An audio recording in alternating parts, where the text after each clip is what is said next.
E5 TV news కు స్వాగతం. ముందుగా హెడ్లైన్. ప్రేమ దుకాణం, నకిలీ వీడియోల అమ్మకం, కాంగ్రెస్ పై మోదీ వ్యంగ్యాస్త్రాలు.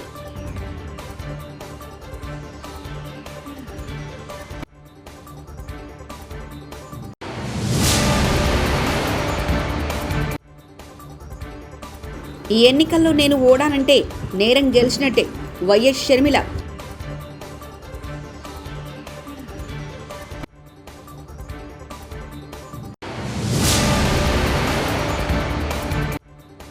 రాముడి పేరు చెప్పి బీజేపీ ఓట్లు అడుగుతుంది CM Revanth.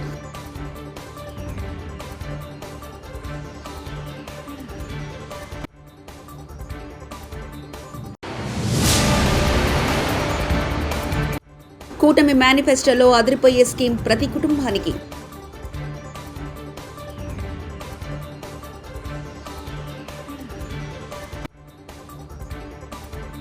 Deep fake వీడియోలపై విపక్షాలను target చేస్తూ ప్రధానమంత్రి నరేంద్ర మోదీ విమర్శలు గుప్పించారు.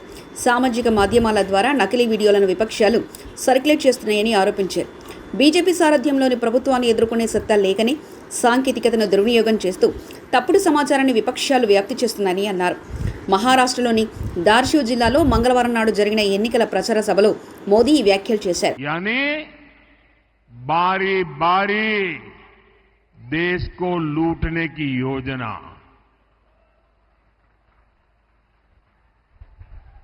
मैं जरा लातूर के भाई बहनों से पूछना चाहता हूं, क्या ऐसे लोगों को रत्ती भर भी मौका दे सकते हैं क्या? दुनिया के इस चुनौतीपूर्ण समय में क्या हम देश को अस्थिरता में झोंक सकते हैं क्या? చెన్నై తిరుపతి మధ్య వందే మెట్రో రైలు నడిపేందుకు 2 నెలలు ట్రైన్ రన్ నిర్వహించనున్నట్లు రైల్వే శాఖ అధికారులు తెలిపారు. ఇదివరకే వందే భారత్ రైలు అందుబాటులో ఉండగా 200 కిలోమీటర్ల పరిధిలో ఉన్న నగరాలను అనుసంధానిస్తూ ఈ ఏడాది వందే మెట్రో నడిపేందుకు భారత్ రైల్వే బోర్డు నిర్ణయించింది. ఈ విషయంపై అధికారులు మాట్లాడుతూ ఈ ఏడాది చివరిలోగా ఈ రైలు అందుబాటులోకి తీసుకురానున్నామని, 1-2 నెలల్లో వీటి ట్రయల్ రన్ ప్రారంభించనున్నామని తెలిపారు. రాముడి పేరు చెప్పి బీజేపీ ఓట్లు అడుగుతుందంటూ ముఖ్యమంత్రి రేవంత్ రెడ్డి అన్నారు. తెలంగాణకు మోదీ గాడిద గుడ్డిచ్చారని విమర్శించారు.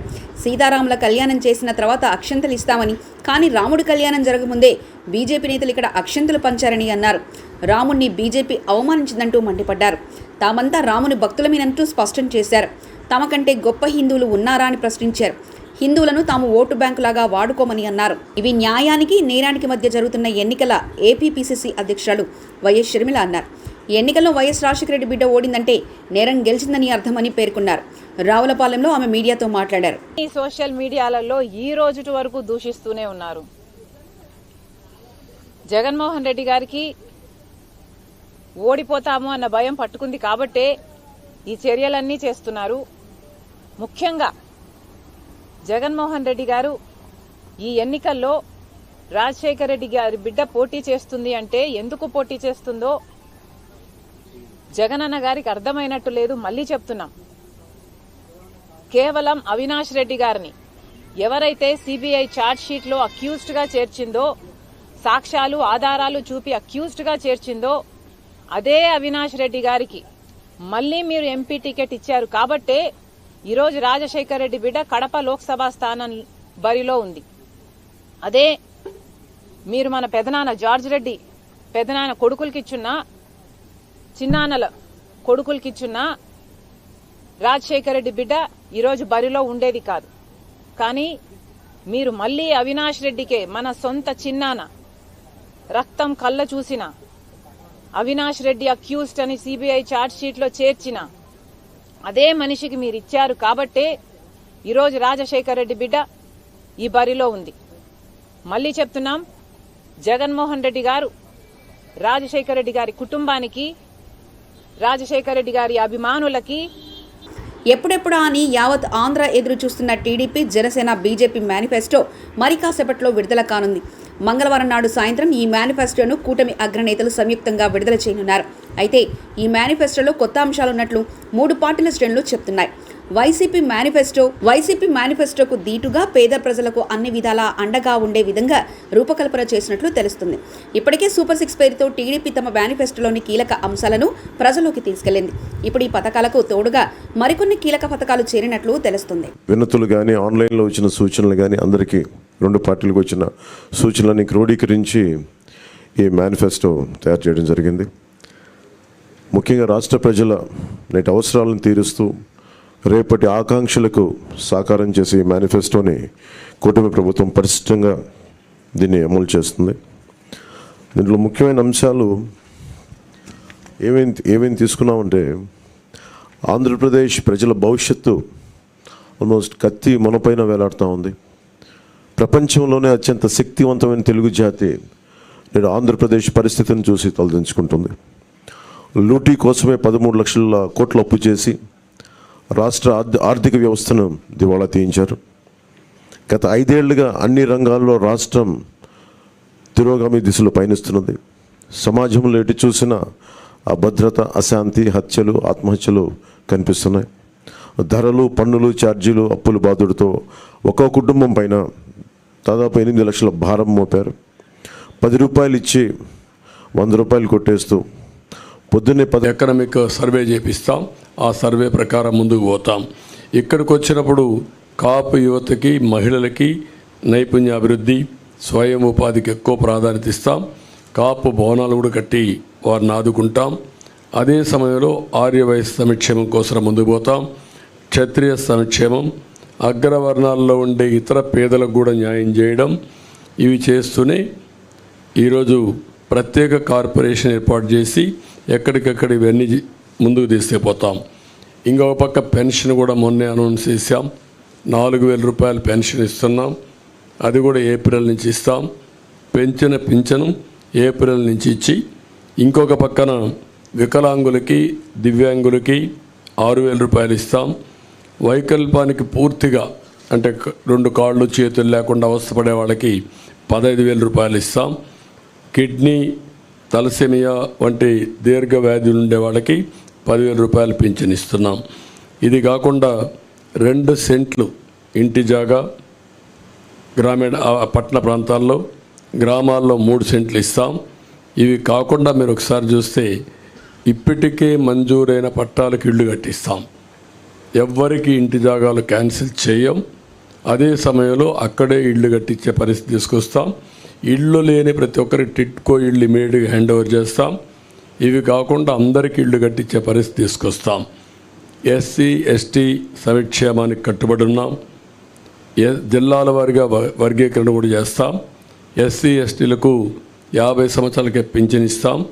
సప్లాన్ నిధులు వారి అభివృద్ధి కోసమే ఖర్చు పెడతాం. ఏజెన్సీలో ఆదివాసీ ఉపాధ్యాయులు నియామకం చేస్తాం. జీవో నెంబర్ 3 మళ్ళీ రివైవ్ చేస్తాం. ఎస్సీ ఎస్టీ సంక్షేమ పథకాలన్నీ తీసుకొచ్చి ఎస్సీలపైన దాడులు చేసిన వారందరిపైన కఠిన చర్యలు తీసుకొని వారిలో ఒక నమ్మకాన్ని క్రియేట్ చేస్తాం.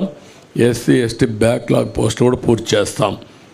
ముస్లిం మైనారిటీ సంక్షేమం కోసం వాళ్ళకు కూడా 50 ఏళ్ళకే పెన్షన్ ఇవ్వడం, ఈద్గాలు, కబరిస్తాన్లు ఇవన్నీ కూడా స్థలాలు కేటాయించడం, విజయవాడ సమీపంలో ఆది హౌస్ కట్టడం, నూరు భాషా కార్పొరేషన్కి ఏటా 100 కోట్ల రూపాయలు కేటాయించడం, మైనారిటీ ఫైనాన్స్ కార్పొరేషన్ ద్వారా 5 లక్షల వరకు వడ్డీ లేని రుణాలు ఇవ్వడం, ఇమాం మౌజంలకి 10,000 రూపాయలు, 10,000, 5,000 గౌరవ వేతనాలు ఇవ్వడం, అర్హత ఉన్న ఇమాములకి ప్రభుత్వ కాజీలుగా నియమించడం, మసీదుల నిర్వహణకు ప్రతి నెల 5,000 రూపాయల ఆర్థిక సహాయం, ఆజ్ యాత్రకు పోయే ఒక్కొక్క ముస్లింకి 1,00,000 రూపాయల ఆర్థిక సహాయం చేయడం చేస్తాం.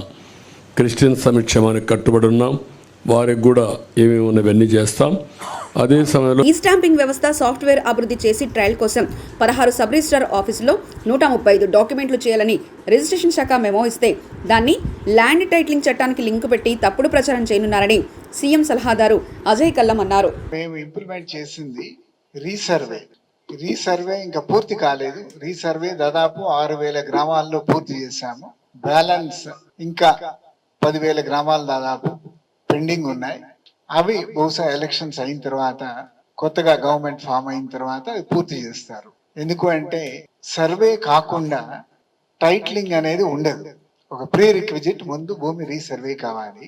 అయితే దీనికి సంబంధం ఉన్నవి లేనివి కలిపి ప్రజల్లో ఒక నెగటివ్ భావం తీసుకురావాలి అనేటటువంటి ప్రయత్నంతో కొన్ని స్కిట్లు వేసి వీడియోలు, అదేవిధంగా కాల్స్, మెసేజెస్ పంపిస్తున్నారు అనేది మా దృష్టికి వచ్చింది. అయితే దీనిలో రెండు విషయాలు, ఒకటి టైటిలింగ్ గురించి మాట్లాడుతున్నారు, రెండోది ఐజీ రిజిస్ట్రేషన్ అండ్ స్టాంప్స్ వాళ్ళ డిపార్ట్మెంట్లో ఇంటర్నల్ గా ఇచ్చినటువంటి ఒక మెమో గురించి దాన్ని కూడా టైటిలింగ్ లింక్ చేసి మాట్లాడుతున్నారు. ఒక మెమో ఇచ్చారు, ఐజీ రిజిస్ట్రేషన్ అండ్ స్టాంప్స్ ఏంటి, కార్డ్ టు సాఫ్ట్వేర్, దాన్ని ట్రయల్స్ చేయమని ఒక 12 మందో 16 మందో సబ్ రిజిస్ట్రార్లకి మీరు ఒక్కొక్కళ్ళు ఈ కొత్త సాఫ్ట్వేర్ ఉపయోగించి ఒక 135 డాక్యుమెంట్లు మీరు ప్రింట్ చేయండి అని చెప్పి ఇవ్వటం జరిగింది. దాన్ని ల్యాండ్ టైటిలింగ్ లింక్ చేసి సర్క్యులేట్ చేస్తున్నారు. అంటే అసలు ల్యాండ్ టైటిలింగ్ కి ఆ సాఫ్ట్వేర్ కి సంబంధం ఏంటో నాకు తెలియదు. కార్డ్ 1 సాఫ్ట్వేర్ ఎప్పుడో జె సత్యనారాయణ గారు ఉన్నప్పటి నుంచి, అంటే దాదాపు 30 సంవత్సరాల నుంచి ఐజీ రిజిస్ట్రేషన్ అండ్ స్టాంప్స్ లో వాళ్ళు రిజిస్ట్రేషన్ చేయటానికి ఉపయోగించుకుంటూ ఉన్నారు. దాన్ని అప్గ్రేడ్ చేశారు, కొత్త ఫీచర్స్ తీసుకురా. బీజేపీ బీఆర్ఎస్ రెండు ఒకటే, కమిషన్లు పంచుకుని లక్షల కోట్లు పంచుకున్నారని ధ్వజమెత్తారు భువనగిరి పార్లమెంట్ కాంగ్రెస్ అభ్యర్థి చామల కిరణ్ కుమార్ రెడ్డి. పార్లమెంట్ ఎన్నికల ప్రచారంలో భాగంగా భువనగిరి కాంగ్రెస్ పార్టీ అభ్యర్థి చామల కిరణ్ కుమార్ రెడ్డి తన సొంత గ్రామమైన నల్గొండ సౌలిగారం మండల కేంద్రంలో భారీ ర్యాలీ నిర్వహించారు. ఆంధ్ర పాలకుల చేతుల మోసపోతున్నాం, మనకు ప్రత్యేక రాష్ట్రం కావాలని పోరాటం చేస్తే బిడ్డలు కష్టాలను, చదువుకున్న వాళ్ళకు ఉద్యోగాలు వస్తలేవు, పొలాలు ఉన్న వాళ్ళకు నీళ్లు వస్తలేవు, నిధులు వస్తలేవు, రోడ్లు వేసుకోనికి అని చెప్పి సోనియా గాంధీ గారు తెలంగాణ ఇచ్చిన తెలంగాణను ఏం చేసిండు కేసీఆర్? 9 లక్షల అప్పు చేసిండు, కానీ మన జీవితాలు ఏం బాగుపడలేదు. 9 లక్షల కోట్లు అప్పు చేసిండు కేసీఆర్, కానీ మన జీవితాలు బాగుపడలేదు. ఏమైంది? ఆ 9 లక్షల కోట్లు కనుక సరైన పద్ధతిలో ఖర్చు పెట్టుంటే మనందరికి అన్ని కష్టాలు తీరాయి. ఇవాళ రేవంత్ రెడ్డి గారు గెలిచిండు, 150 రోజులైంది. 10 ఏళ్లు పాలించిన కేసీఆర్ 100 రోజులు కూడా తట్టుకోలేక ఏమా అంటూ మొన్ననే రేవంత్ అన్న మీలో కొంతమంది వచ్చి ఇక్కడికి భువనగిరికి నేను నామినేషన్ వేస్తుంటే మా అన్నలందరూ కోమటిరెడ్డి వెంకటరెడ్డి అన్న, రాజగోపాల్ రెడ్డి అన్న, రేవంత్ అన్న, నేను, మా మల్కశామిలను అందరం ఉన్నామాడ ఇతని స్టేజ్ మీద లక్ష్మీ నరసింహస్వామి సాక్షిగా ఆగస్టు 15వ తారీఖు కల్లా 2 లక్షల రుణమాఫీ చేస్తా అని దేవుడు సాక్షిగా చెప్పింది. మనం చేస్తున్నాం. ఆల్రెడీ ఫ్రీ బస్ ఇచ్చినాం, 200 యూనిట్ కరెంట్ ఇచ్చినాం, 500 సిలిండర్ ఇచ్చినాం, చెప్పిన చేస్తున్నాం. వీళ్ళు చేసిన 9 లక్షల. తెలంగాణలో బీఆర్ఎస్ పార్టీ ఇక ఉండదు, ఆ పార్టీ చచ్చిపోయింది. Munugode MLA Bhuvanagiri parliament Congress party incharge Venkat Reddy అన్నారు. పార్లమెంట్ ఎన్నికల ప్రచారంలో భాగంగా నల్గొండ జిల్లా సౌలిగంగారం మండల కేంద్రంలో భువనగిరి ఎంపీ కాంగ్రెస్ పార్టీ అభ్యర్థి చామల కిరణ్ కుమార్ రెడ్డి విజయాన్ని ఆకాంక్షిస్తూ భువనగిరి ఎంపీ ఎన్నికల ఇన్ఛార్జ్ మునుగోడు ఎమ్మెల్యే కోమటిరెడ్డి రాజగోపాల్ రెడ్డి మాట్లాడుతూ తెలంగాణలో బీఆర్ఎస్ పార్టీ ఇక ఉండదంటూ తెలియజేశారు. 10 ఏళ్ల పాటు మనం కష్టాలు పడ్డాం. తెలంగాణ ఇచ్చిన కాంగ్రెస్ పార్టీకి రుణం తీసుకొని మీరు ఓటేసి గవర్నమెంట్ తీసుకొచ్చారు. తమ్ముని గెలిపియండి, ఈ ప్రాంతాన్ని సస్యశ్యామలం చేసి ప్రతి ఎకరాకు సాగునీరు తీసుకొచ్చి 50,000 కోట్లతోటి మూసి ప్రక్షాళన చేసి శాలిగౌరవం మండలాన్ని డెవలప్ చేసే బాధ్యత నాది. మేమందరం కలిసికట్టుగా ముందు పోతామని తెలియజేస్తూ, ఇక కేసీఆర్ అనేటువంటి ఉండడు, ఇక ఉంటుందా? బీఆర్ఎస్ పార్టీ ఉంటుందా? బీఆర్ఎస్ పార్టీ చచ్చిపోయిందా లేదా? కేసీఆర్ కుటుంబం జైలుకు పోతుంది. కవిత తర్వాత కేసీఆర్, కేటీఆర్, హరీష్ రావు అందరు జైలుకు పోతారు. మన కాంగ్రెస్ పార్టీ తెలంగాణ ఇచ్చిన పార్టీ, దేశానికి స్వాతంత్రం తీసుకొచ్చిన పార్టీ, మీకోసం కష్టపడుతుంది. ప్రేమ దుకాణం, నకిలీ వీడియోల అమ్మకం, కాంగ్రెస్ పై మోదీ వ్యంగ్యాస్త్రాలు.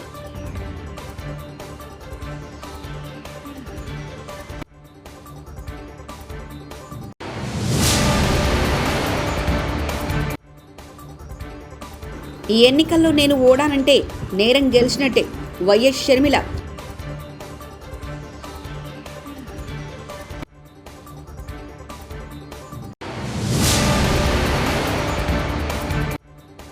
రాముడి పేరు చెప్పి బీజేపీ ఓట్లు అడుగుతుంది సీఎం రేవంత్.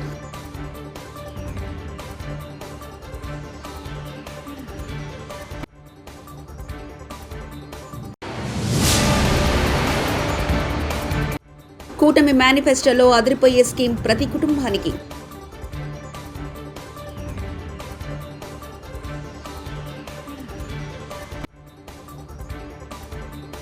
ఇవి బులెటిన్ విశేషాలు. చూస్తూనే ఉండండి E5 టీవీ న్యూస్.